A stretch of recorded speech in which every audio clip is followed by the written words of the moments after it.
लई गोड वाजवता हो. हं? राम राम पाहुणं. हा नमस्ते. कोण तुम्ही? म्या हा म्या लालीबाई. लाली. लालीबाई काडेगावकर.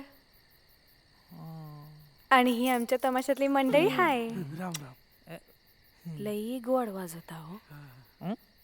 आमच्या तमाशात ढोलकी वाजवाल काय? मला ढोलकी वाजवता येत नाही. ती आई म्हणाली म्हणून मी ते वाजवायला आलो हो. माझं काय ना, मी भजन वाजवायला गेलो ना की त्याची लावणी वाजते आणि प्रार्थना वाजवायला गेलो की पार भार उडतं त्याचं. असा घोळ आहे माझा. मला खरंच वाजवता येत नाही. मला नाही जमणार. तुम्ही दुसरा कोणी ढोलकीवाला, आमच्या गावात लय ढोलकीवाले आहेत, तुम्ही त्यांना विचारा. अहो म्या काय म्हणते, तुम्ही जर मदत केलीत ना तर आमच्या तमाशाचे खेळ होतील नाही का? नाही, मला नाही वाजवता येत. आमच्या बरोबर तुम्हाला पण काम मिळेल. अहो पैक मिळतील तुम्हाला पैक. सगळ्यांची पोटं भरतील बघा.